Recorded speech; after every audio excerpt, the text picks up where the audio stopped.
తృతీయోధ్యాయ సమాప్త, చతుర్థోధ్యాయ ప్రారంభ. ఆ షావుకారు ధనమంతా పడవల్లో వేసుకుని కొంత దూరం ప్రయాణం చేసిన తర్వాత ఒక అడవి మార్గమందు విశ్రాంతి తీసుకుంటున్నారు అల్లుడు మామలిద్దరు. అదే సమయంలో సత్యనారాయణ స్వామి చిన్న అనుమానం వచ్చింది. ఇన్ని కష్టాలు పెడుతున్నా ఏమిటి చెప్పమా, దేవుడు ఇలాంటి కష్టాలు పెడుతున్నాడు అని కూడా అనుకోవడం లేదు. నేనే వెళ్ళి స్వయంగా వెళ్ళి పరీక్షిద్దాం అని ఒక సన్యాసి రూపధారిగా ఈ షావుకారు దగ్గరికి వెళ్ళి, ఓ షావుకారులారా, మీ పడవల్లో ధనముందనుకుంటా, ధనముంటే సహాయం చేయండి, నేను ఈ అడవిలో ఆశ్రమాన్ని అభివృద్ధి పరుచుకుందామనుకుంటున్నాను అనేటప్పటికీ ఆ షావుకారిద్దరూ హేళనగా నవ్వుచు, మా దగ్గర ఉన్న ధనాన్ని దొంగలించకు వచ్చిన దొంగ సన్యాసివలే ఉన్నావు గాని నీవు నిజంగా సన్యాసివు కాదు. నీవు సన్యాసివైతే నీకు ధనముతో పనే ఉంటుంది. అయినా మా పడవల్లో ధనముందనుకున్నావేమో, ధనము లేదు.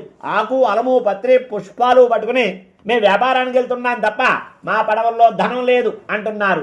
ఎన్ని మాటలు అన్నప్పటికీ కూడా అదే మాట అంటున్నారు షావుకారులు. అంతలో సత్యనారాయణ స్వామి సన్యాసి రూపధారి, సత్యం భవతుమే సదా, మీ నోటి వెంబడి ఏదైతే వచ్చిందో అదే యథార్థముగా కాని శాపమిచ్చి కొంచెం ముందు దూరం ఉన్న మారేడు చెట్టు కింద కూర్చుని తపస్సు చేసుకుంటున్నారు సత్యనారాయణ స్వామి సన్యాసి రూపధారి. ఈ షావుకారులు అనుకుంటున్నారు, త్వరగా పోదాం, పదలుడు దొంగ సన్యాసి పీడ వదిలింది, లేదా అంటే ఇంకో 10 మంది దొంగలను తీసుకువస్తాడు అని గబగబా వెళ్ళి పడవలెక్కారు.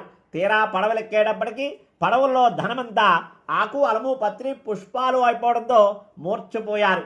కొంతసేపటికి అల్లుడు తెలివి తెచ్చుకున్నాడు. మామ విచారించినా ఏమి ఫలితం, మన దగ్గరికి వచ్చిన సన్యాసి మన శాపం ఇచ్చాడు కాబట్టి ఇలా జరిగింది, ఏ తక్షణ పర్యంతం అతని దగ్గరికి వెళ్దాం కదా అని గబగబా వెనకకి వెళ్ళి సత్యనారాయణ స్వామి సన్యాసి రూపధారి తపస్సు చేసుకున్న చోటకు వెళ్ళి పాదములపై పడి నమస్కారం చేసి, ఓ మహానుభావ, మీరెవరో సామాన్యులు అనుకుని హేళన చేశాం, మా ధర్మంతా మాకివ్వండి అని అనేక విధములుగా ప్రార్థన చేస్తున్నారు.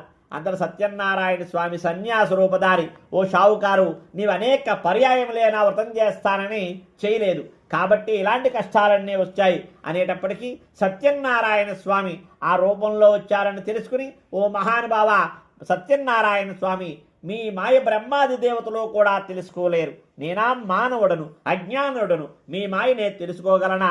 మా శక్తానుసారము మీకు పూజ చేస్తాము, మా ధర్మంతా మాకివ్వండి అని అనేక విధములుగా ప్రార్థన చేస్తున్నారు. అందరూ సత్యనారాయణ స్వామి వారు కోరిన ప్రకారమే వారి ధర్మంతా వారికి ఇచ్చి అక్కడనే మాయమైపోయారు.